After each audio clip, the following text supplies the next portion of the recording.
weekend's Dreamland is nothing short of amazing. First, I'm talking to Tim Good about the UFO cover-up, and then Linda has what is probably the single most astonishing report she's ever had. An apparent UFO crash in Decatur, Alabama a few nights ago, and an eyewitness to it with all kinds of detail.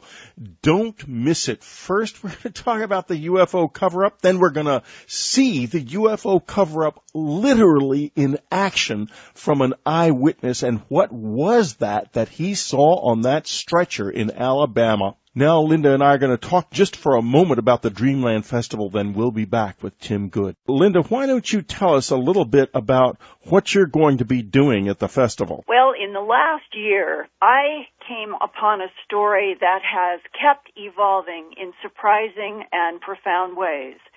And it is about May 28th, 1974, when I now have at least 7 eyewitnesses to military encounters with more than one non-human vehicle.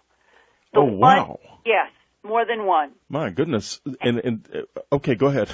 Yes, and the evolution of this story has been, I shared on Dreamland and Coast to Coast and Earth Files, the Paul McKeever family story about following a light in the sky after the kids saw it in the sky first, and the parents heard KKOB radio announce that there was an unidentified flying object in the sky over Albuquerque at around 9 p.m. on May 28, 1974.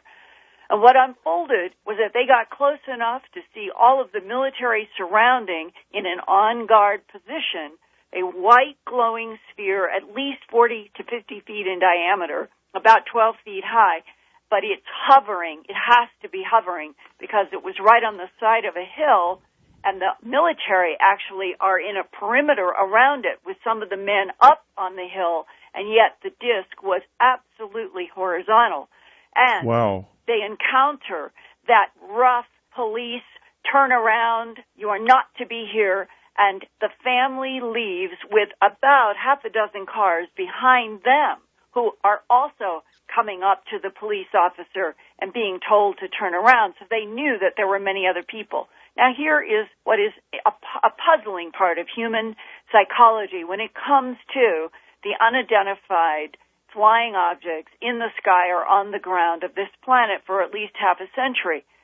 This family never talked to anybody until Paul McKeever sought me out at Earth Files in January of 2007, wanting to know if I had ever heard about the military surrounding a white glowing disc in the Sandia Hills of Albuquerque on May 28, 1974. Well, Linda, this is going to be quite a show. I have heard and seen Linda's presentations before, and I'm excited, and I'm delighted. And, folks, I do hope you sign up for the Dreamland Festival. Whitley Strieber on Extreme Strangeness. I'm going to talk about the strangest things that have ever happened to me. Ann Strieber is going to be talking about some of the strangest things that have ever happened to other people with her vast knowledge of the close encounter experience. Jim Mars will be presenting his absolutely explosive hydrogen bomb of a new book, The Fourth Reich, for the first time, the Fourth Reich. Then William Henry will be talking about the Tower of Peace and the relationship between Nashville, its strange position on the planet, and the powers of ancient Egyptian science. So it's going to be a great weekend. Don't miss it.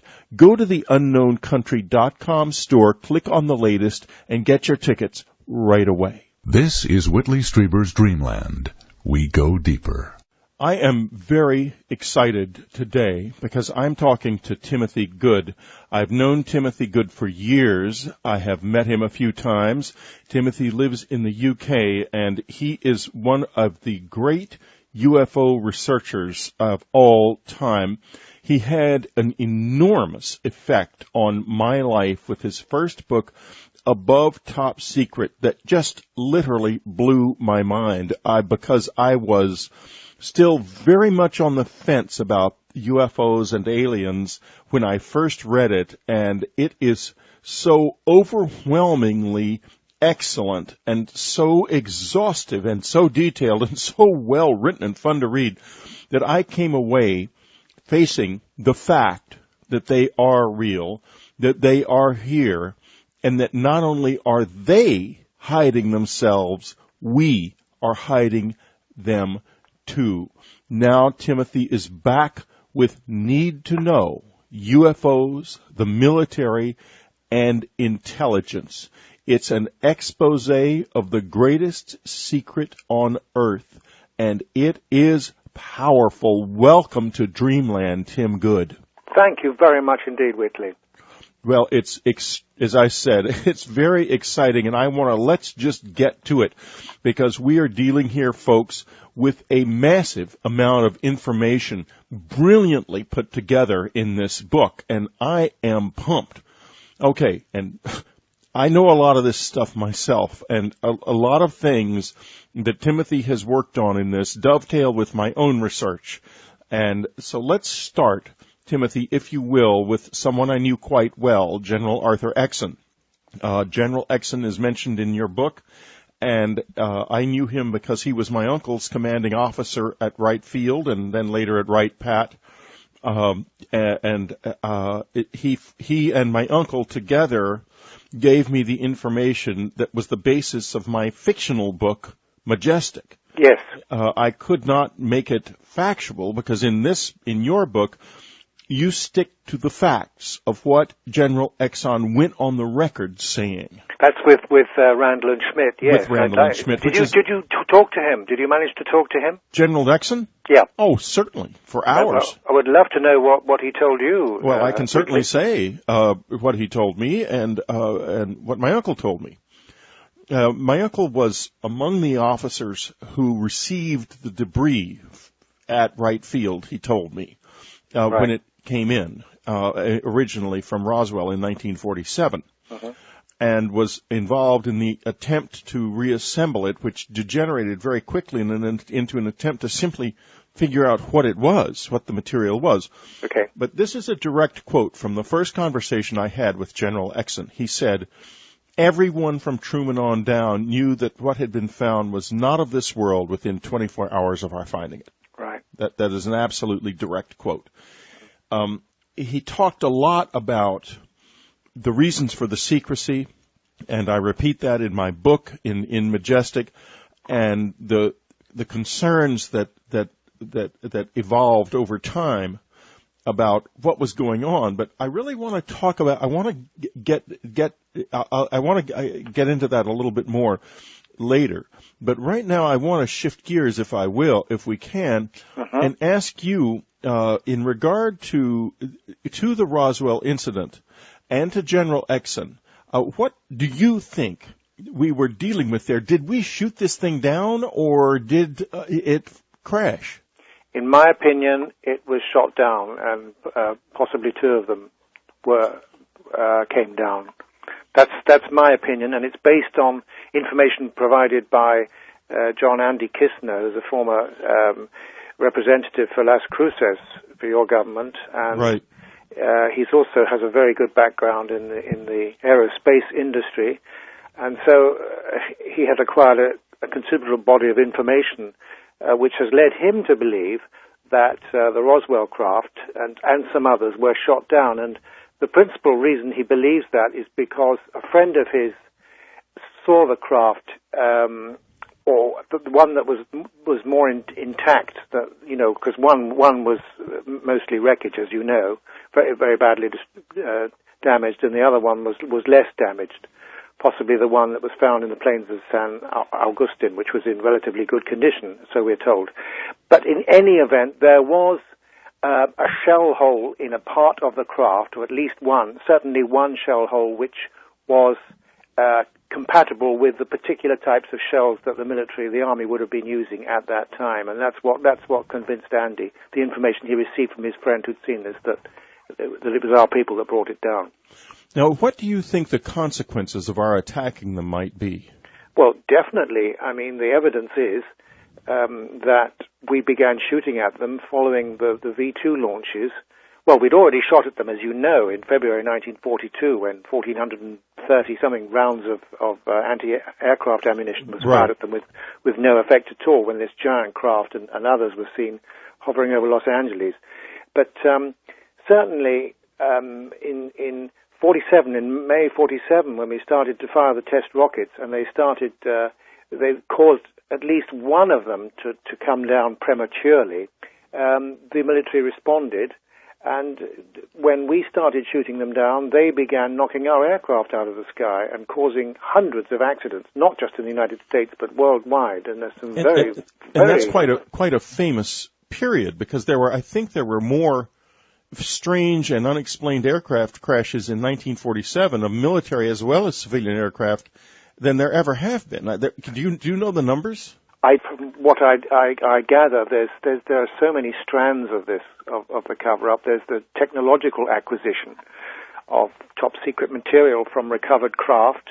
There's information obtained from aliens, because I am 100% convinced there has been an alien liaison program at a very restricted level to intelligence specialists, military, possibly corporate as well. I think this has to be a corporation. You can call it the Majestic Corporation for fun, if you like. And, of course, various other individuals, like technical intelligence specialists. People don't know the difference, realize that science is divided between scientific intelligence specialists and ordinary scientists who don't have any kinds of clearance at all. I mean, people say, well, surely, where's the scientific proof? Why are there no craft? It's astonishing that they would still be saying that. I mean, it's like, does one think that the scientists involved in the Manhattan Project with super sensitive compartmented clearances, because that was compartmentation of intelligence on need-to-know basis, was started by General Leslie Groves, specifically for the Manhattan Project. So there were hundreds of scientists who knew what was going on, but they couldn't discuss it with their colleagues, obviously. So the same applies to the UFO situation.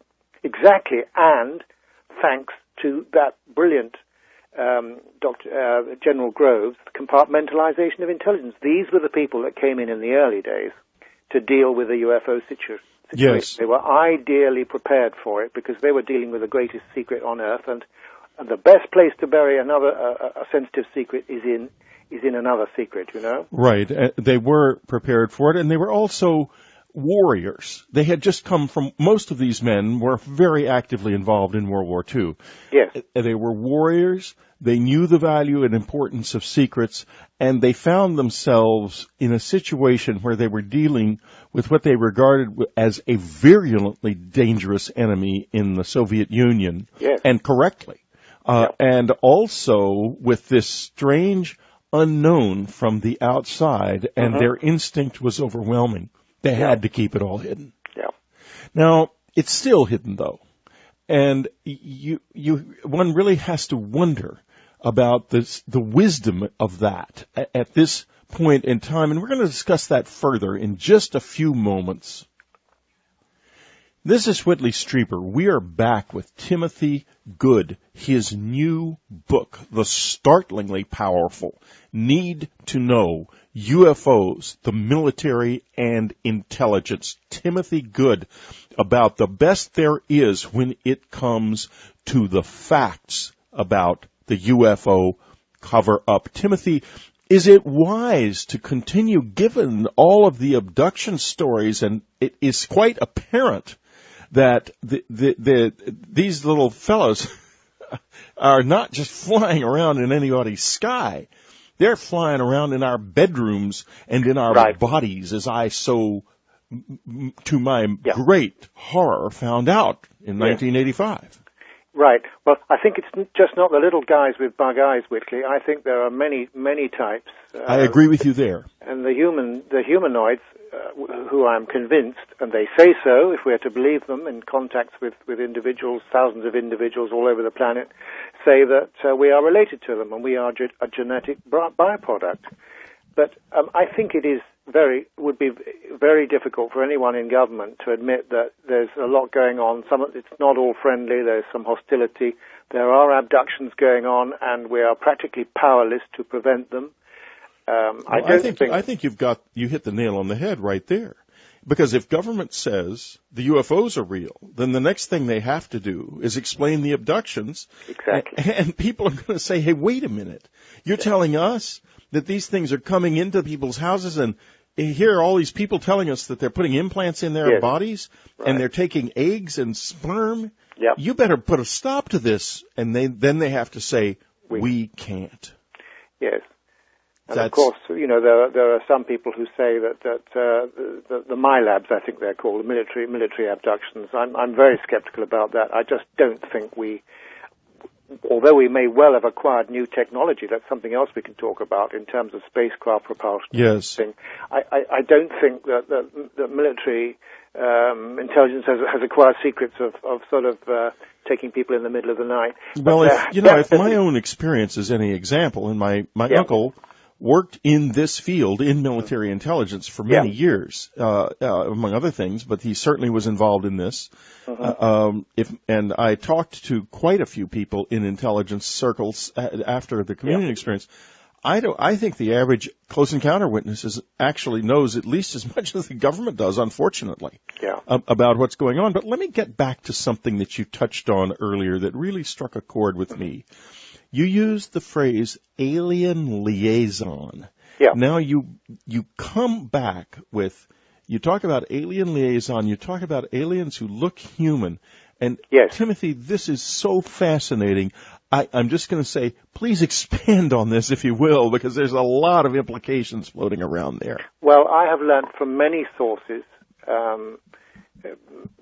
both military and many civilian, that there has been a liaison program for a very long time, and it is essentially with the more human types. I hear stories of a liaison program with the bug identities. I'm not convinced by that, for the simple reason I think that your government and other governments who have some knowledge of this realize that there is a threat posed by some of these people doing the abductions.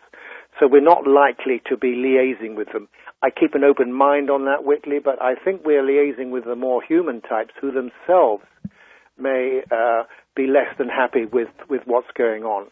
Well, and I think they all have a vested interest, for whatever reason, in this planet Earth. The more human types, some of them, as I've said in my book, I think might have been here millions of years longer than we have on our planet, and are definitely responsible for us in the genetic terms.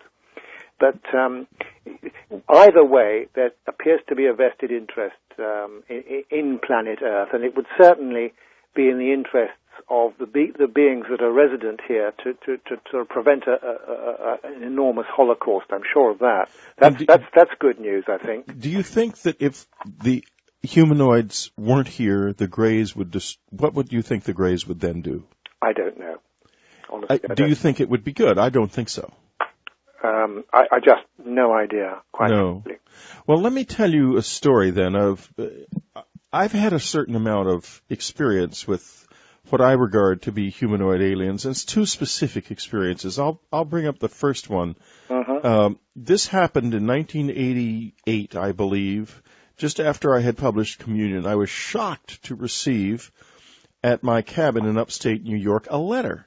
Now, we were getting a lot of letters then, but they were coming to the mail center address that was in the back of the book, not to this very, very private address. In fact, in those days, you couldn't go on the internet and find it at someone's address at all, let alone an address like this, because you couldn't even have found me by looking up the deeds in the community. I had been that careful about the secrecy, and yet it came. And it was from a man who wanted me to telephone him and who claimed, quite frankly, to be an alien. Right. And I went through quite a journey. First, I did phone him, and he told me in no uncertain terms that I was in danger, that I was involved with the Greys, and the Greys were terribly dangerous. He also, in the course of the conversation, said another thing, and he knew more about them than I could imagine possible at that time. He said, if you get into a war with them, they will never let you win, and they will never let you stop fighting forever. So be careful, because you can trigger a fire that you can never put out, and you must understand this. It was appalling. Then I didn't know what to think. Did I believe this man or not? So I got on a detective a very good detective who I knew quite well at the time. He's since passed away. And in the end, we found the person, the house where the call had come from. It belonged to a physicist who worked for the United States Department of Defense and lived in the hills above Boulder, Colorado. And I then had further contact. Yep. But I was absolutely convinced that the man on the phone, it was not the physicist. Okay. It was another individual who I met at a different time. Okay. No question in my mind, he was indeed what he said. Now, if this is true, where are we with this, and how do you respond to this story? All I can say is that I know of several individuals I've met in the civilian field who've become great friends, and I've known for decades. Some of them deceased now, who confirmed that there was a liaison program involving the more human types, and they were working on a massive top-secret project involving an exchange of information, mostly with scientists. So there's some confirmation for you. Now, there is an interesting video, a NASA mission video from I believe it's mission STS-80 of the space shuttle, where a small object slowly approaches the shuttle, and suddenly a pulse of light comes up from below, and the object shoots away. This was extensively studied by Jack Casher and so forth. Right. Yeah, I'm not convinced, I have to say. Sorry to cut you short there. I do think that the official NASA explanation for a lot of those, I won't say all, but for a lot of those video films and stuff, is that those little thruster rockets that are going, firing off all the time to sort of keep the space shuttle in orbit properly. I do think it can be caused by ice crystals and dust in the atmosphere, which are blown away from those little rocket jet things. That's my opinion, anyway. So you but think I won't that say they're all. I won't explain them all that way. But a lot of what I've seen really does look, as if that could be the explanation. And I think it could be duplicated, were someone to go up and witness that. I think this. I think that it's, if that is true, I was very hopeful, because I thought to myself, maybe somebody. It's interesting that the shuttle was actually above Australia at the time, which means it was above Pine Gap. And if there's any place on Earth where some kind of defense might be being worked on, it would be at Pine Gap. Yeah. So I was just hopeful that. Well, that is one area. I mean, I was told that in my previous book, Unearthly Disclosure. In the last chapter, I sort of reveal what I've learned from various sources, mostly in the United States. Who have access, that indeed there are many bases around the world. Australia, there's certainly one, and they kind of hinted that it wasn't actually Pine Gap, but it was not far away from that area, and they gave lots of locations in the United States. They referred to a Caribbean site, which I'm convinced is Puerto Rico. They referred to two specific Pacific locations. One of which was very large indeed. So that, and other areas as well were mentioned. When you say Pacific locations, do you mean on islands or Pacific Ocean? No. One was given to me as relatively, near Hawaii. Oh, I see. One very large, sea. Very large alien base. Yes, undersea also, and from another source, a civilian source, Enrique Castillo, Rincon Castillo, his name. He claims to have actually visited an undersea location in the Marianas Trench, which is the deepest part of the Pacific Ocean, and I find him credible in that respect. So that there are. What did he? Well, listen, we've come to the end of a second period. I can't believe it. We'll be right back. All right. When we were last talking to Timothy Good, and before we go on, I want to mention again his book, Need to Know, UFOs, the Military, and Intelligence. Obviously, listening to him, it's a real blockbuster. Don't miss Need to Know. It is very well worth having. And if you're interested in these extraordinary secrets and these extraordinary stories, curling up with this book for a few hours, your mind will be blown away, just like mine has been. Now, before we left the air, we were talking just briefly. He talked about somebody he thought might have visited an alien base was it in the Marianas Trench? Yes, well, originally he'd been picked up in South America from a craft which came out of a lake. He refused to reveal the location of this lake, but it was obviously a very deep one. The craft came out, and he was beamed on board. And there's a wonderful thing, because he'd not actually met them on their craft before. He'd met one of them, who turned out to be a spaceman who was actually working in South America. Now, these were human-looking. Yes, they were. Certain differences, subtle differences, but they were certainly... Because when you say beamed on board, a chill goes down my spine for two reasons. First, I went up in the air like on an elevator in the clear air on the night I was abducted. Mm-hmm. And second, that was seen by people in Pennsylvania a few years back. Right. A man going up in the air like that, only when he was found again, he had been mutilated like a cow. Yeah. So, that's a scary phrase. Now, obviously, if it's humanoids, maybe they were our friends in there. Right? Am I right? I think so.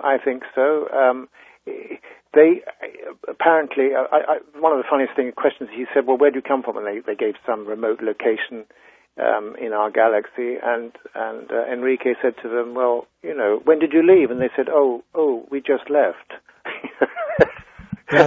Like there was no time involved. No time involved at all. And I've had other close encounter witnesses say that it was like that it was instantaneous.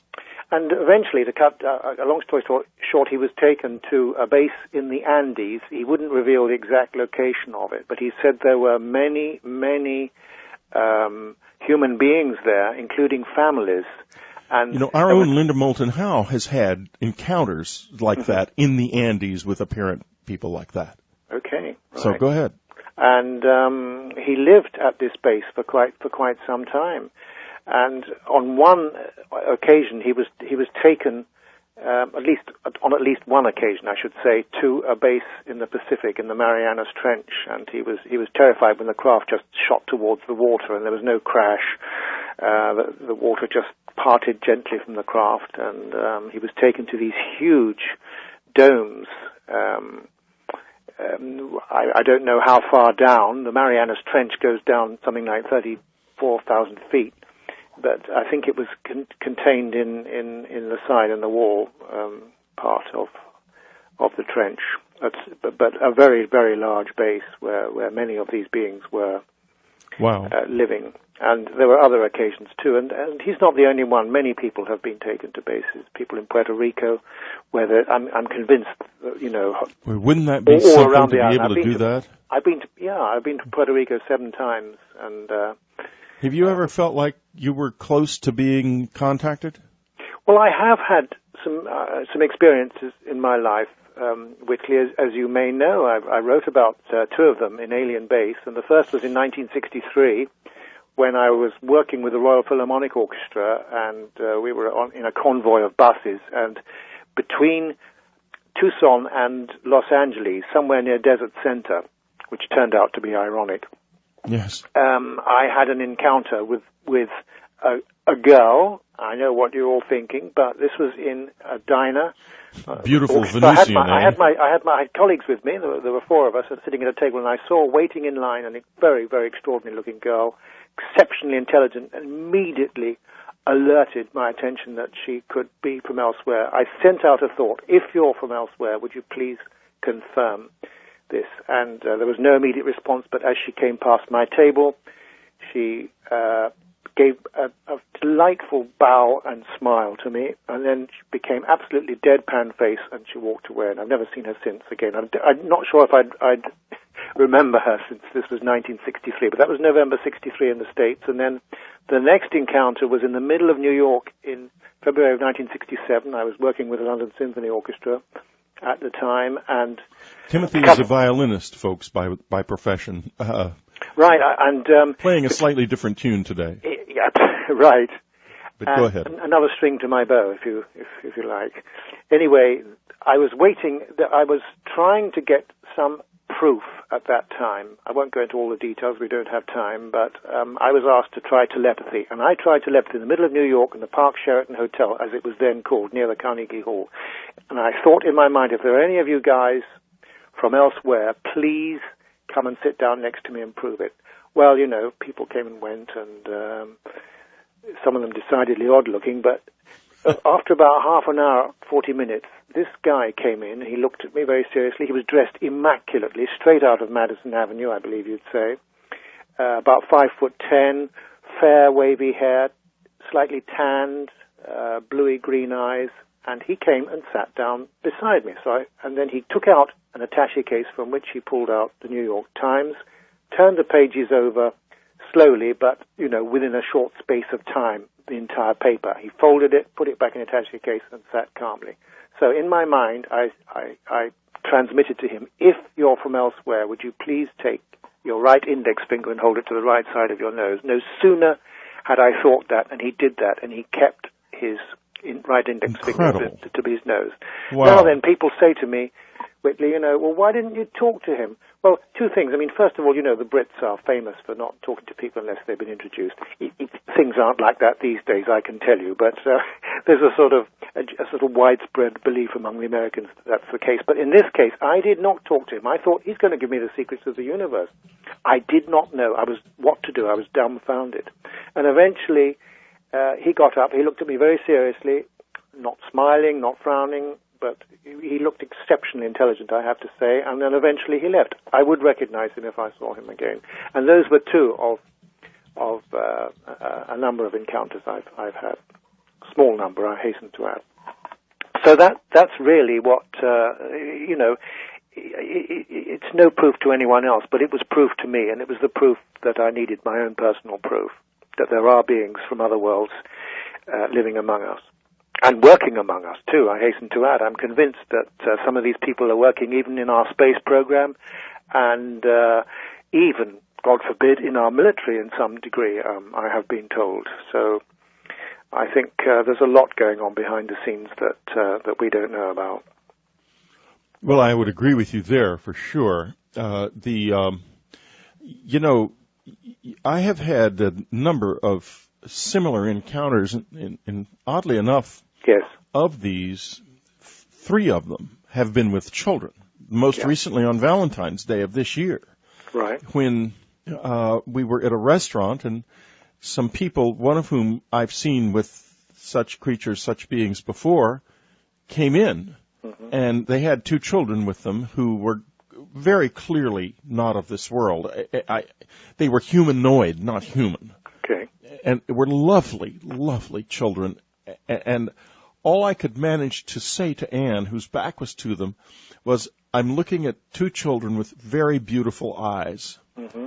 I know how you felt after the experience in the hotel, because you should have asked, I should have walked up to them. Why didn't I walk up to them and introduce myself and say hello? And it just didn't work that way. No. Another time, in May of 1989, 2 human beings came into my cabin in the middle of the night after I was awakened. I was wide awake when this happened, and put an implant in my left ear, which everyone on this show knows about. There's no point in my going through the details again. And folks, if you don't know about it and you're a subscriber, you can go in the subscriber section and watch the implant, and if you're removal attempt, and if you're not, you can watch it in the Edge section of UnknownCountry.com. So it's a definitely documented thing. Yeah. But they were humanoid, and I don't think they were people. There's another thing that happened. I was told by a man who worked for the Senate Select Committee on Intelligence that the government's greatest fear was just what you alluded to a few moments ago, of human-looking aliens becoming part of the government. Yeah. And I was having trouble at the time a lot of trouble. He had told me that the World Trade Center was still up then, that the National Security Agency was watching what was being written on my computer from the tower, which overlooked our house. We lived in Brooklyn Heights at the time, and it just literally overlooked us. And I was being very bothered by this, and my son suggested, he was about 12 at the time, well, why don't you write them a letter and tell them you're an alien, just as a joke? And so I did. I thought, well, that would be funny. Aha, little did I know. And so I wrote this on the computer. The next morning, the little street we lived on was completely filled with unmarked cars. It jammed. It was a one-way street. It's a little tiny street called Grace Court. Mm-hmm. I had to call the guy at the Senate Select Committee on Intelligence to get these people out of my street. In other words, it was a show of force. Of course, I'm not an alien as far as I know. Very, very interesting. Whitley, can I ask you a question? Sure. You, of all people, should know, it occurs to me from my investigations and the sort of general pick-up of rumors and so forth, that the abductions do seem to have drastically reduced in recent years. Would you agree, or do you have a different feeling?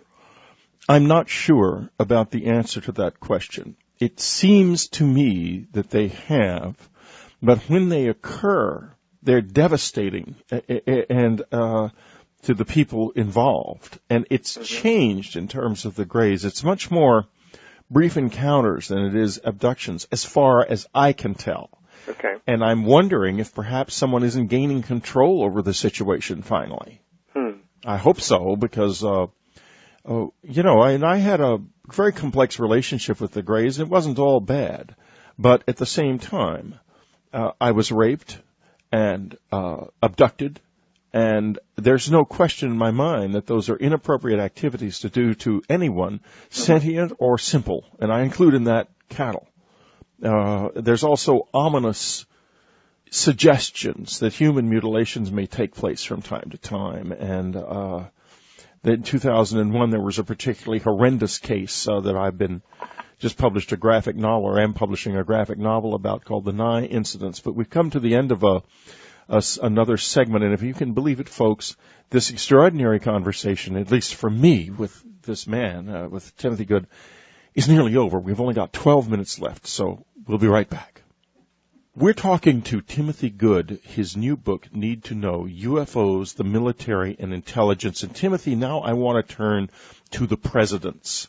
And folks, by the way, if you want to get even deeper into this particular area, don't miss Timothy's discussion with Jim Mars in the subscriber section. It's a wow.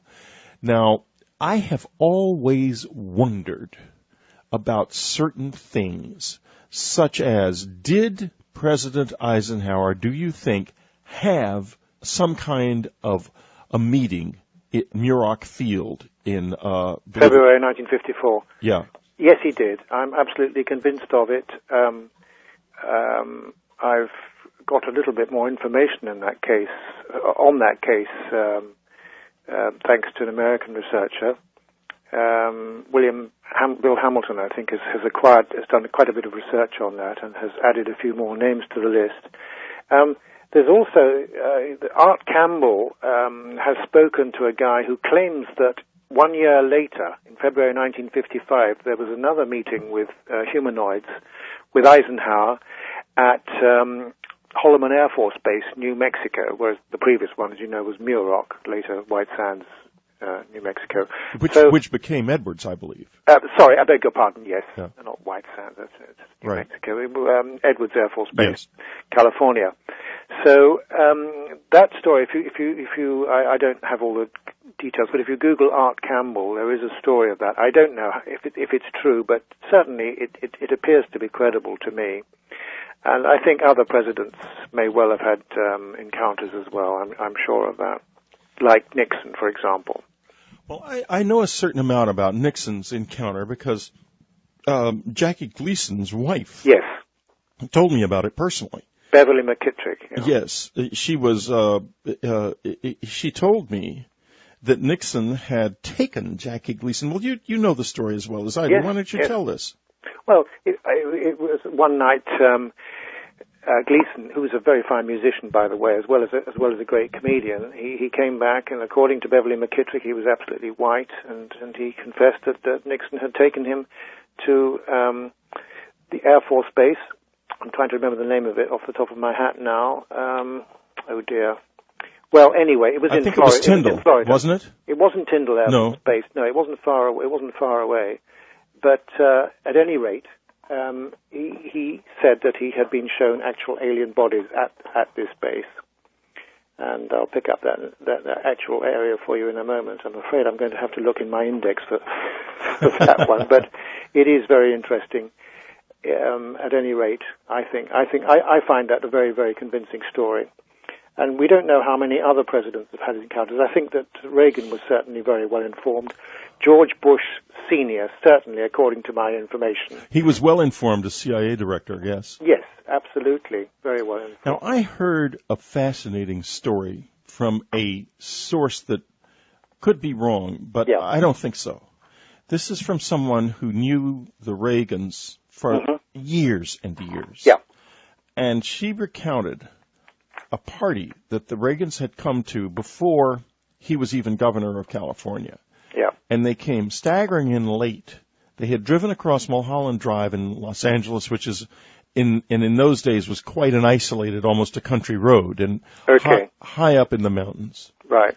And they reported that they had seen a landed flying saucer, and they had missing time, a lot of it, over an hour. Right. Interesting. Isn't that fascinating? Absolutely.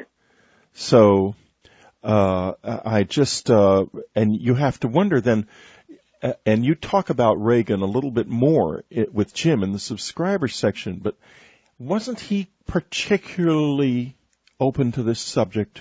He was, because he'd had two encounters with UFOs. The most famous one when he was governor of California, in his governor's plane, and there was a journalist, a Wall Street Journal reporter on board, and Reagan started talking to him excitedly about his interest in the subject, and suddenly realized he was talking to a reporter and clammed up. But I mean, it was evident to everybody on the plane that this was a genuine UFO, and Reagan had ordered his plane to pursue it, and of course they couldn't catch up with it. Right. And there were other events as well. I think he was very well informed, and I have to think that he discussed the subject with Lady Thatcher, former British Prime Minister Margaret Thatcher, who was asked by Georgina Bruni, who wrote a book called You Can't Tell the People, she asked Lady Thatcher about UFOs. And Georgina Bruni is a good reporter and everything, and she managed to get Lady Thatcher to say to her, UFOs, you must get your facts straight and you can't tell the people. So that became the title for Georgina Bruni's book. And I believe that story, and I do believe that Lady Thatcher was given some information by Reagan, with whom, of course, she had a very, very close working relationship. Now, of course, you knew Lord Hill Norton quite well. Why don't you tell us a little bit about him? Well, Lord Hill Norton was chief of the defense staff from, I think, 1971 to 1973, and former chairman of the NATO Military Committee. And he's never seen a UFO in his life, but he became aware that there was quite obviously a cover-up going on, and he always claimed he never knew the reason for it, and I do believe him. But he put me in touch with all sorts of people who he thought might be able to help, but we were never able to nail anything down really, really specifically regarding the Brits, except that the Americans are in control of the flow of information. I don't forget Air Marshal Sir Peter Horsley, who was a former deputy director of Strike Command, who in 1954 had a 2-hour meeting with an extraterrestrial being in the middle of London, arranged for him via a British Army general. An outrageous story, but the point is that I knew him. I had several conversations with him in person, and he told me that even though he had top secret atomic clearance, which is a special compartmented clearance level, and he could never find out about the UFOs with the Americans, even though we share a lot of intelligence with them. And they said, sorry, Peter, We can't go down that road. That's subjects off limits. So well, General Exon General Exon told me that he was still, he had been, until he became base commander at Wright Field at Wright Pat by then in 1964, until 1963, he was liaison between the Air Force and what he called the Unholy 13, which is a reference to a movie called The Unholy Three, which was Lon Chaney's only talkie. Okay. Oh, I didn't know it came from that. Yeah, and well, you have to see the movie if you can figure out what the connection is, but I can't. But apparently there was one because in his mind. Mm-hmm. Anyway, he said that as late as 1989, he was still going to write to meetings. And the reason was, he said, a lot of this stuff is so secret, it can't even be written down. And they rely on memory, word-of-mouth transmission. Yep. And that's extraordinary. Yes. Do you have any idea why that level of secrecy? It's like if they spilled the secret accidentally, the whole world would blow up or something. It's so ominous. I don't know about that, but it is certainly the most sensitive subject in the intelligence community, and access is severely restricted, as you know. Now, Timothy, we're coming to the end of our time together, and I want to know what you're up to now. I suspect you must be sort of in a state of recovery from finishing this. I am indeed. As I told Jim, the writing books, non-fiction books in particular. I've never written any fiction yet, but non-fiction, it's very, very intensive. You have to check facts, do a lot of research, documents, this and that, and my apartment's absolutely still littered with the debris from writing that book. And this book, by the way, need to know is, you talk about facts. Wow, is all I have to say. Go ahead. All I can say regarding that, we'll go back to Jackie Gleason briefly. That took place at Homestead Air Force Base. That's right, Homestead it was, yeah. Yeah, which is interesting, and, I've heard from several sources, including my source who told me the story, which I relay to Jim about President Kennedy's trip to a certain Air Force base in Florida, which I have named, right. That the bodies are moved periodically. Don't ask me why, but the bodies are moved periodically. I had one thing with regard to the military and those bodies, which was I was aware of the fact that I knew some people who knew someone who had connection with those bodies. Mm-hmm. And I was invited to a party by some elderly retired Air Force types at a retirement center, and we went to the party, and to my amazement, they had blaring rock and roll playing, and these are Tommy Dorsey types. They weren't right. And so we were there and trying to enjoy ourselves despite the decibel level, when suddenly someone came up behind me, a male voice said, "Don't turn around. I just want you to know that I saw the bodies, and I have worked with them, and they were a form of vegetative matter, and we don't understand them at all." And 5 minutes later, everyone said they were tired, and the party ended. And I, like my contacts with my uncle and Arthur Exon, I am not sure whether I was being skillfully disinformed or not.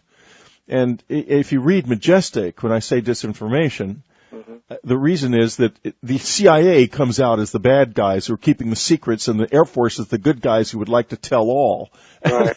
And I just wonder whether those facts were absolutely on the nose in terms of the history of the event, of the experience, of the thing. Yes, I'm not convinced by the vegetative matter as No, neither am I. No, but it does suggest that there were bodies found. Sure. Well, Timothy, we have come to just about to the end of our time together, and before we go, I know you have spoken. He's spoken in some very interesting places Among them, he has spoken at the headquarters of the French Air Force. And was that in connection in any way with that remarkable document, UFOs and National Defense, the French document? Not at all. It No. was purely a private get-together. There were supposed to have been a few generals there, but at the last minute they had to go to some other more urgent meeting. But it was quite productive, very relaxed. The only thing I'm not allowed to say is the names, obviously, and the actual office involved. But What did you discuss? well, the subject, just, I mean, there was no, if I brought up some case, it was very interesting, and they sort of brushed it aside and said, yeah, we know all about that, let's get on to something more interesting. So, these people are au fait with what's going on. They have to be. And when you talked at the Defense Airborne Reconnaissance Office at the Pentagon, what was that like? Well, the Airborne Reconnaissance Office at the Pentagon in 1998 in May, I was expecting a one-to-one meeting with General Kenneth Israel, who was the director at that time. This is the office that handled at that time the unmanned spy plane program, and I expected a one-to-one. When I got there were about 15 people there, the general and his some staff, and then I would say about 12 junior officers from the various forces, military forces, very young. And I had no idea that I would be expected to give a kind of presentation after General Israel had told me, this is what we do, Tim, this is what we do with Timothy, this is what we do with our UAVs, unmanned aerial vehicles, and so on, and then now over to you. So I really didn't know what to say, except I just said that we are dealing with a very, very sensitive subject quite clearly, and this, and I gave a very, very brief resume, very brief indeed, about pilot sightings and officers and interest in the military and everything, and then he kind of, in a very jokey way, disputed it, saying, I've never met anyone who's seen us flying, so there's no one in this building interested in everything. But then things sort of kind of changed. He said, I've never had a book on the subject, and at that point it was the cue for me, because he knew I was bringing a book for him. And I gave him Beyond Top Secret, which was an updated version of Above Top Secret. And he lifted it up and said, hey, fellas, look, Beyond Top Secret, wow! And he went through it, and he was saying, oh, no. And then he said, Timothy, I have to say, you've done some very serious research here. This is not to ridicule it. Then he came upon the pictures taken by George Adamski, the actual frames from a movie film taken in a Washington suburb in February 1965, which I'd reproduced in that book. And he said, where were these taken? Who took these? And he said, these look real to me. I can't see how those could have been faked, which was interesting.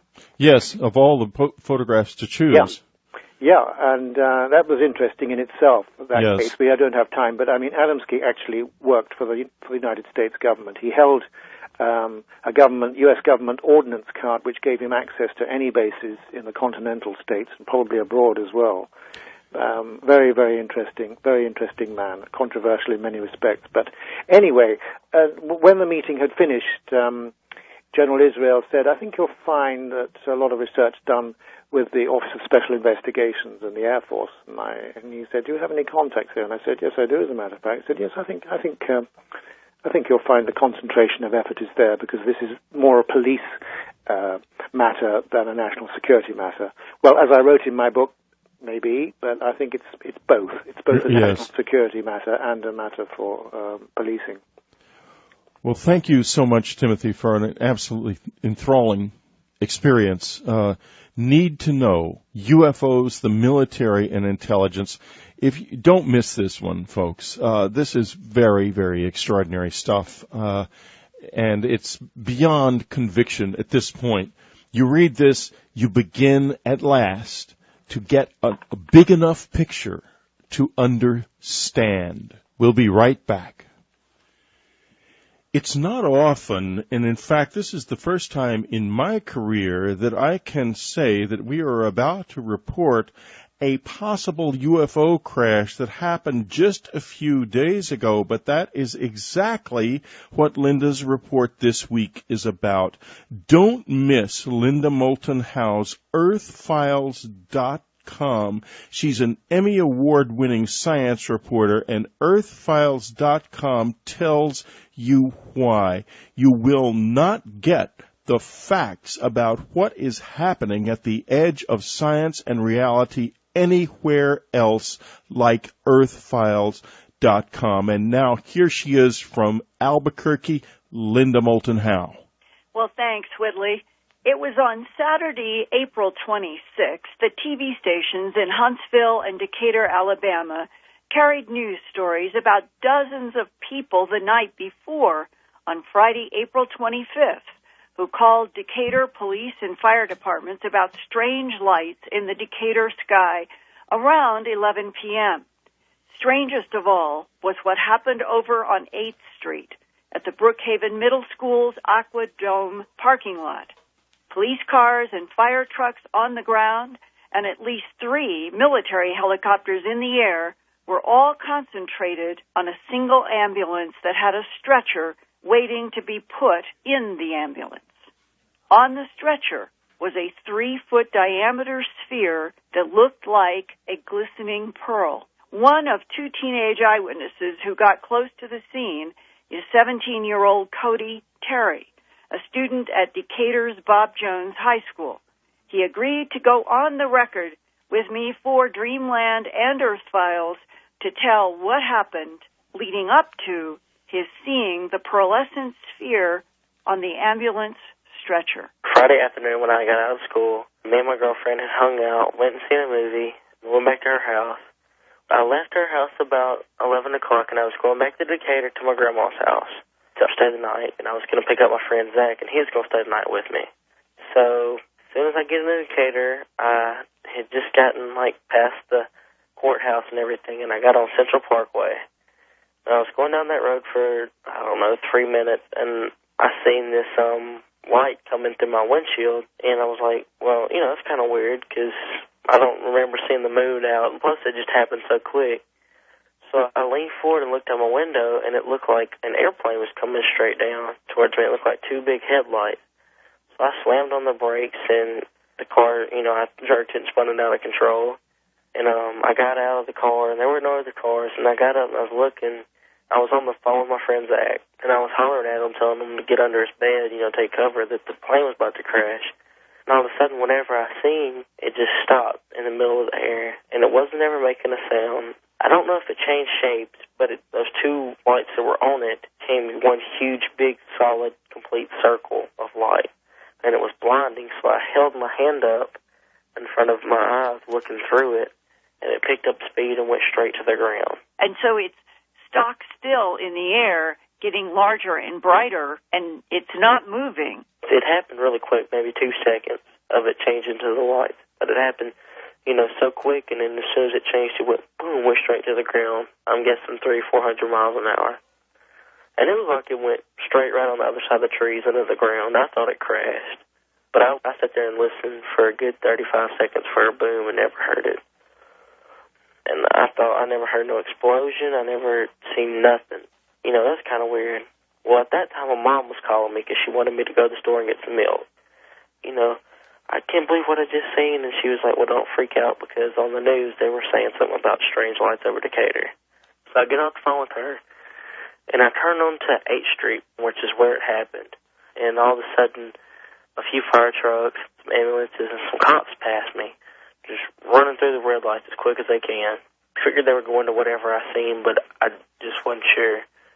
So I go to my friend's house, I'm telling him, and all of a sudden we hear just like, doo, doo, doo, doo, doo, helicopters coming everywhere. We go outside, and I've seen 1 helicopter. To me, it looked like there were 2 more beside it, black helicopters.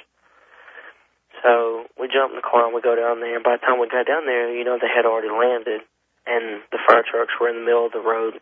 So we parked in the driveway, and we jumped a fence when we were sitting there watching by an apartment. And, I was so close, I could have threw a rock at it. I was within 15 feet of it, and there was just in this little parking lot, and there was the helicopter on the ground, which was the med flight helicopter, but there were 2 more in the air that had already flown off when we were going there. There was the ambulance in the back of it facing the road, and nobody had come outside yet. Me and my friend were the first ones watching it. You got the ambulance, and then they got the stretcher behind the ambulance.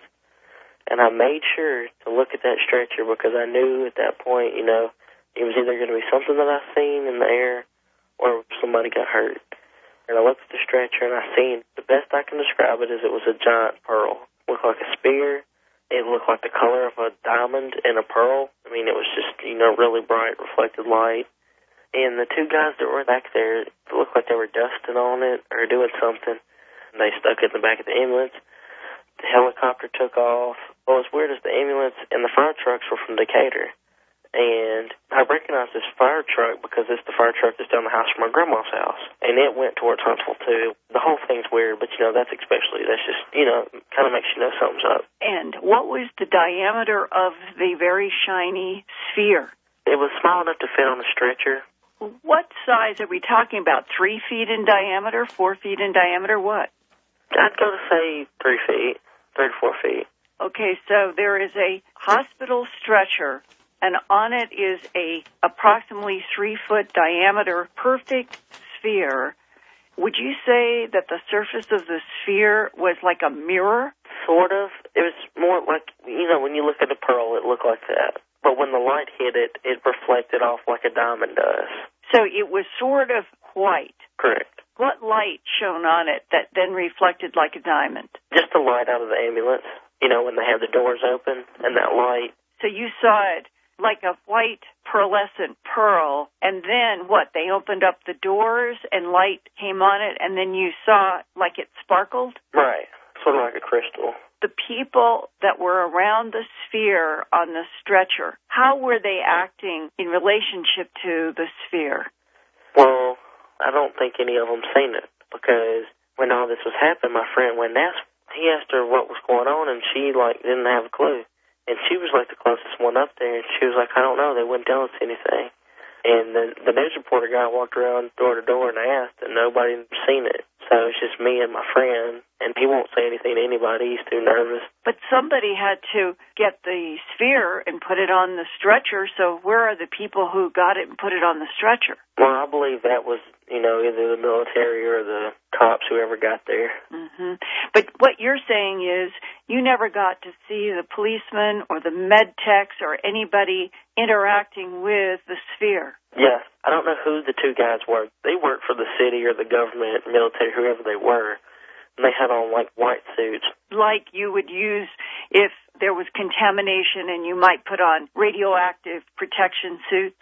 Something like that. They didn't have any gas masks, though, you know? They just had on just white, real long suits all the way down to their feet. To me, it looked like they were dusting it. The only thing I could think of was maybe dirt, you know, like had some kind of machine dusting off dirt off of it. And what were they dusting it with? I couldn't tell. It didn't look like a regular handheld broom, but it didn't look like nothing too high-tech. So I figured it was something that, you know, some kind of technology I don't know about. Did you see either or both of these men in the white protective suits extend their hands onto the sphere? No, I didn't see them touch it, but I did see them, you know, rub it with whatever they were rubbing it with. And when they threw sheets on it, you know, they never touched it. They threw the sheets over it without touching it, you know, and wrapped it up. The sheet just rested over the sphere, and the sphere was very clear as a sphere underneath the sheet? Yeah. The sheet was tightly holding down the sphere? Correct. And then what happened? Well, they threw it in the back. And this whole thing, from the time I seen it in the air to the time they put it and left, was 20 minutes at the most. You know, it's 11:35, 11:40, almost midnight. So whatever it was, they had to be tracking it on radar because there's no way. First of all, there was no witnesses to it as far as it crashing because there was no crash marks. Mm-hmm. And there was no sound because I was there. So nobody knew about it. So who, you know, there's a military base right down the road. It could have been something from the military. It could have been like a new top-secret drone thing for a spy plane they don't want us knowing about that got off course. But whatever it was, they had to have been tracking it on radar. To be there so immediately. Right. And where it came down to the ground, what is that facility or? Middle school. But where they picked it up at is a recreational center, you know, like swimming pools and playgrounds and basketball courts. What is that school called? Brookhaven Middle School. Where were you seeing the ambulance on the Brookhaven Middle School land? They wasn't on Brookhaven. Brookhaven's right next door to the Aquadome is what this recreation center's called. Aquadome? They were on its back parking lot. That is associated with the Brookhaven Middle School. Correct. I was worried about it because, I sat there and I stopped and I watched the fire trucks pull up. Well, some of the fire trucks went straight and some of them took a right. They came in all in the same way, but all the stuff branched up like they were circling it. You know what I mean? Like the way the fire trucks went in, there's no road. They went down a gravel walking trail. They're trying to circle it, make a blockade. You know what I mean? Right.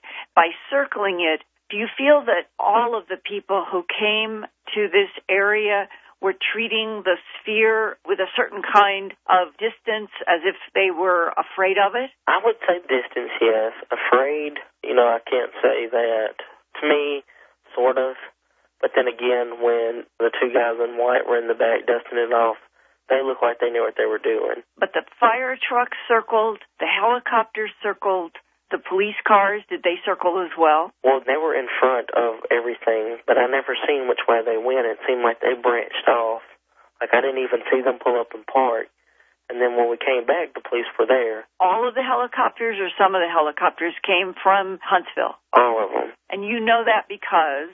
I'd seen them fly from that direction. And I know that there's no military base indicator.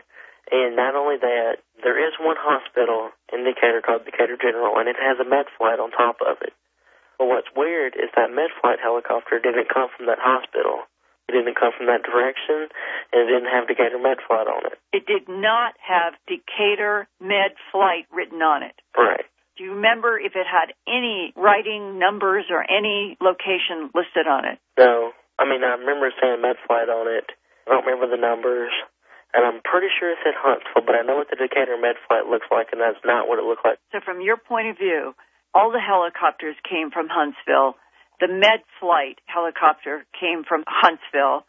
What about the police, the fire, and all of that? Oh, they were all from Decatur. At the very end, they have dusted this 3-foot diameter pearl-looking sphere that is on the stretcher. Then they put a sheet over it and make sure that the corners are all tucked down so the sphere's under it tightly. Did those two men on either side pick up the stretcher with a sphere on it and put it in the ambulance? Yes, they picked up the stretcher and stuck it in there. Did they seem to do that easily as if it were light, or did they look like they were straining it that it was heavy? Well, when they went to pick it up, another guy came to the very end and helped them pick it up. So I imagine it was too heavy for 2 men to pick it up, but obviously not heavy enough for 3 guys. And you saw the 3 men get the stretcher with the sphere on it into the ambulance. They closed the doors? Yes. Then what happened? They backed out, and the ambulance and 2 fire trucks went towards Huntsville. They'd either be going to the hospital or they'd be going to Huntsville. One of those fire trucks were right down the street from my grandma's house, which is in the opposite direction, and it didn't go that direction. If they went to Huntsville, do you know anybody who has been able to confirm where this sphere in the ambulance went in Huntsville? As of today, supposedly, this is just a rumor, but I know the girl, supposedly she has the videotape or whatever it is, was in the air. Really? Yes, and I've already talked to the news guy. Was at her friend's house and they seen it and they videotaped it. They supposedly catch it, stop in the air, change, and go to the ground. And she'd only told one person because she's scared, like, somebody's going to come mess with her or take her away or something for showing it to the public. What is your reaction to the idea that there might be other intelligent life forms in the universe coming and going here? I think that's awesome. Awesome. Mm-hmm. You're not afraid of it at all? No. I really want to know what it is. Is there any way that you might be able to ask any of the police officers or firemen from Decatur who were there and ask, what was it? I already have. What did they say? Well, that night we called the cops. He said that they've been getting bunches and bunches of calls. He didn't have a clue what was going on. He just knew that something major happened. The news reporter guy, Fox 54, he called the police, ambulance, fire rescue. Nobody has returned his calls yet. And as of May 1st, 2008, there are still no answers to the question that I asked, which was, does anybody know where the ambulance with the 3-foot diameter pearl surface sphere, where did it go if it went to Huntsville? in Huntsville are two very major installations. One is NASA, and the other is the Redstone Army Arsenal, a major research and development facility in the United States military. Now, another aspect about that videotape. If all goes well, by May 2nd or 3rd, I may know everything there is to know about that videotape, and I will report it in a follow-up at earthfiles.com. And why he answered about the girl's videotape when I asked if anybody knew where the ambulance had gone in Huntsville is because allegedly the two girls who got the videotape, they are afraid of some kind of repercussion from military or police out of Huntsville if they go public, as if there has been some implication there in Decatur, which is about 20 miles west of Huntsville, that if people talk about anything from outer space or have information about anything from outer space, they might get in trouble.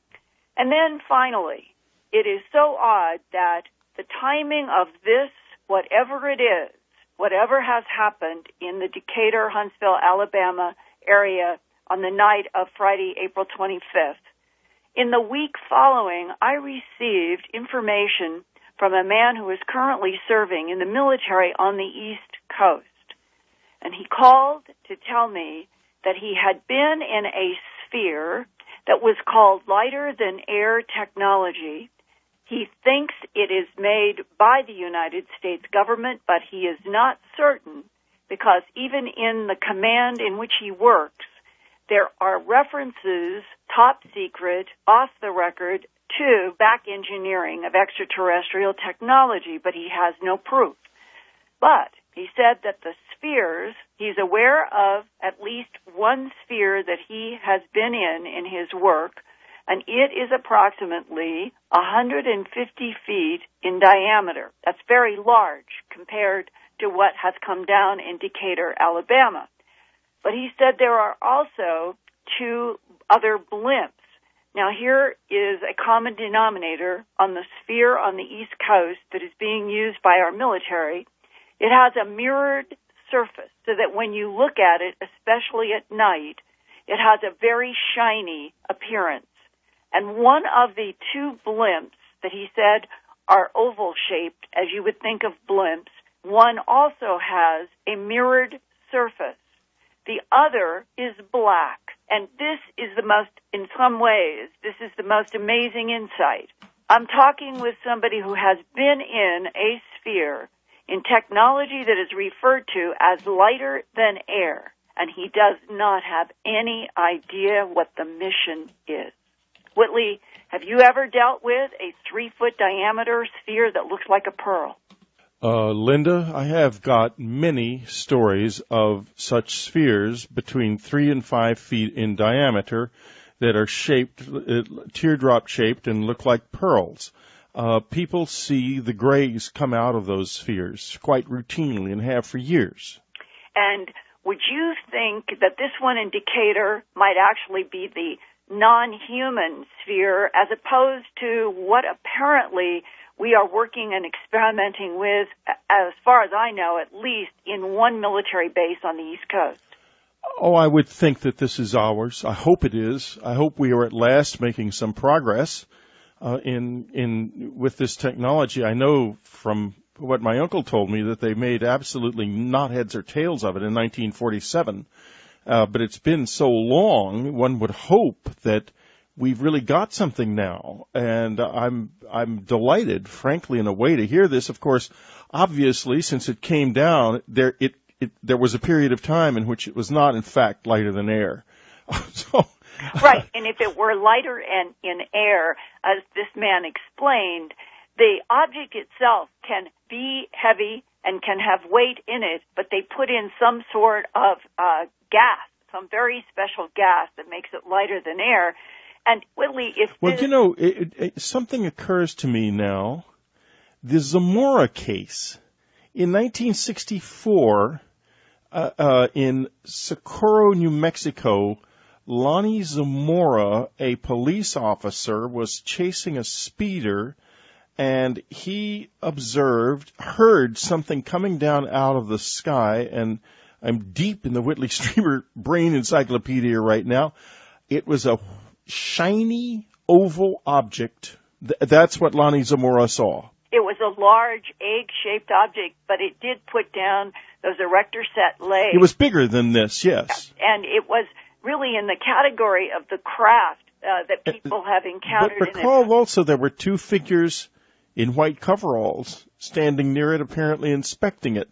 Yeah, I know. It's confusing about that. I mean, the point is that it's not exactly the same, but there's a similarity between these two cases. Well, if this that just came down in Decatur on April 25th were in the category of the gray sphere that you're familiar with, what is your understanding of what the gray entities do with these spheres?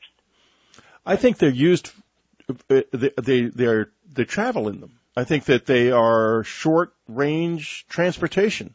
And so it may be the reason why the military got there so fast. They may have been tracking something that they knew on radar, and that they suspected that whatever it was might have non-humans or a non-human in it. Well, possibly, but I think also that they might have gotten a distress call from somebody or something, and were on the scene because they knew it was going to come down. The other possibility is it's one of ours. I mean, after all, between the NASA facility and the Redstone facility at Huntsville, you're looking at some of our most sophisticated engineering that we possess is right there in that place. And if we are going to make breakthroughs in this area, it wouldn't be at all surprising if they were made there. And what do you think about the teenager's description that it was coming straight down, the light was coming in his car, he thought two lights were heading right at him.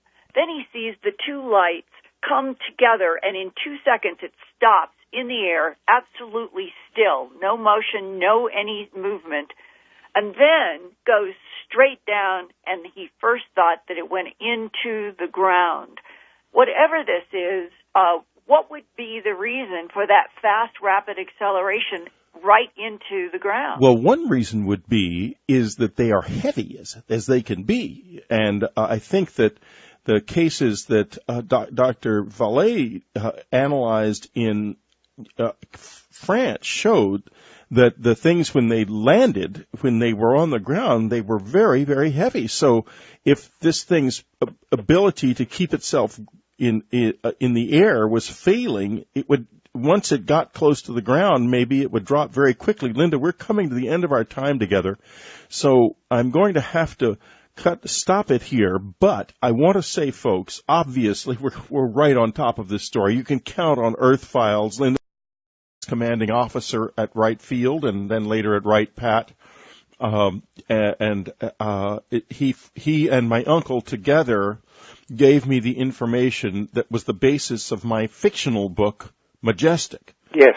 I could not make it factual because in your book, you stick to the facts of what General Exxon went on the record saying. That's with Randall and Schmidt, yes. With Randall and Schmidt. Did you talk to him? Did you manage to talk to him? General Exxon? Yeah. Oh, certainly, for hours. I would love to know what he told you. Well, I can certainly say what he told me and what my uncle told me.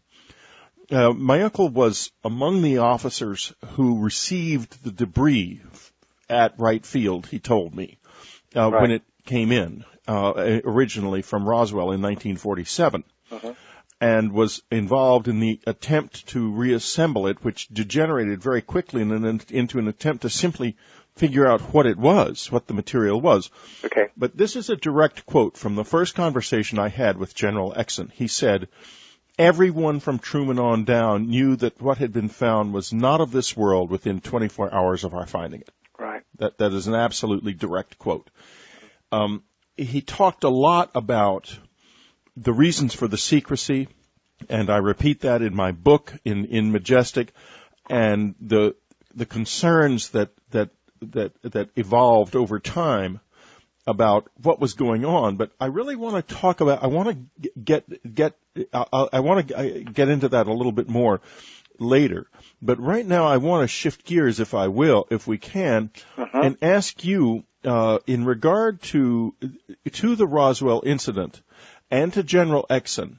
What do you think we were dealing with there? Did we shoot this thing down, or did it crash?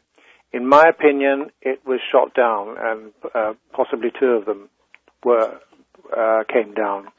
That's my opinion. Because it was right on the side of a hill, and the military actually are in a perimeter around it with some of the men up on the hill, and yet the disc was absolutely horizontal. And wow. They encounter that rough police turnaround, you are not to be here, and the family leaves with about half a dozen cars behind them who are also coming up to the police officer and being told to turn around. So they knew that there were many other people. Now here is what is a puzzling part of human psychology when it comes to the unidentified flying objects in the sky or on the ground of this planet for at least half a century. This family never talked to anybody until Paul McKeever sought me out at Earth Files in January of 2007, wanting to know if I had ever heard about the military surrounding a white glowing disc in the Sandia Hills of Albuquerque on May 28, 1974. Well, Linda, this is going to be quite a show. I have heard and seen Linda's presentations before, and I'm excited, and I'm delighted. And, folks, I do hope you sign up for the Dreamland Festival. Whitley Strieber on Extreme Strangeness. I'm going to talk about the strangest things that have ever happened to me. Ann Strieber is going to be talking about some of the strangest things that have ever happened to other people with her vast knowledge of the close encounter experience. Jim Mars will be presenting his absolutely explosive hydrogen bomb of a new book, The Fourth Reich, for the first time, the Fourth Reich. Then William Henry will be talking about the Tower of Peace and the relationship between Nashville, its strange position on the planet, and the powers of ancient Egyptian science. So it's going to be a great weekend. And it's based on information provided by John Andy Kistner, who's a former representative for Las Cruces for your government. And right. He also has a very good background in the aerospace industry, and so he had acquired a considerable body of information, which has led him to believe that the Roswell craft and some others were shot down. And the principal reason he believes that is because a friend of his saw the craft, or the one that was more intact, that, you know, because one was mostly wreckage, as you know, very, very badly damaged, and the other one was less damaged, possibly the one that was found in the plains of San Agustin, which was in relatively good condition, so we're told. But in any event, there was a shell hole in a part of the craft, or at least one, certainly one shell hole, which was compatible with the particular types of shells that the military, the army, would have been using at that time, and that's what convinced Andy, the information he received from his friend who'd seen this, that it was our people that brought it down. Now, what do you think the consequences of our attacking them might be? Well, definitely. I mean, the evidence is that we began shooting at them following the V-2 launches. Well, we'd already shot at them, as you know, in February 1942, when 1,430-something rounds of anti-aircraft ammunition was fired at them with no effect at all, when this giant craft and others were seen hovering over Los Angeles. But certainly in 47, in May 47, when we started to fire the test rockets, and they caused at least one of them to come down prematurely, the military responded. And when we started shooting them down, they began knocking our aircraft out of the sky and causing hundreds of accidents, not just in the United States, but worldwide. And there's some and that's quite a famous period, because I think there were more strange. Don't miss it. Go to the unknowncountry.com store, click on the latest, and get your tickets right away. This is Whitley Strieber's Dreamland. We go deeper. I am very excited today because I'm talking to Timothy Good. I've known Timothy Good for years. I have met him a few times. Timothy lives in the UK, and he is one of the great UFO researchers of all time. He had an enormous effect on my life with his first book, Above Top Secret, that just literally blew my mind because I was still very much on the fence about UFOs and aliens when I first read it, and it is so overwhelmingly excellent and so exhaustive and so detailed and so well written and fun to read that I came away facing the fact that they are real, that they are here, and that not only are they hiding themselves, we are hiding them too. Now Timothy is back with Need to Know, UFOs, the military, and intelligence. It's an expose of the greatest secret on Earth, and it is powerful. Welcome to Dreamland, Tim Good. Thank you very much indeed, Whitley. Well, it's, as I said, it's very exciting, and let's just get to it, because we are dealing here, folks, with a massive amount of information brilliantly put together in this book, and I am pumped. Okay, and I know a lot of this stuff myself, and a lot of things that Timothy has worked on in this dovetail with my own research. And so let's start, Timothy, if you will, with someone I knew quite well, General Arthur Exon.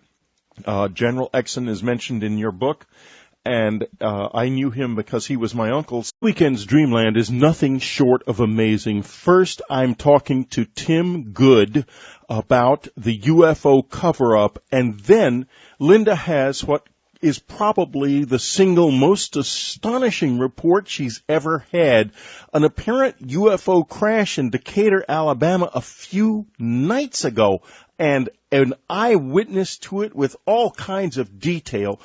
Don't miss it. First, we're going to talk about the UFO cover-up. Then we're going to see the UFO cover-up literally in action from an eyewitness. And what was that he saw on that stretcher in Alabama? Now, Linda and I are going to talk just for a moment about the Dreamland Festival, then we'll be back with Tim Good. Linda, why don't you tell us a little bit about what you're going to be doing at the festival? Well, in the last year, I came upon a story that has kept evolving in surprising and profound ways.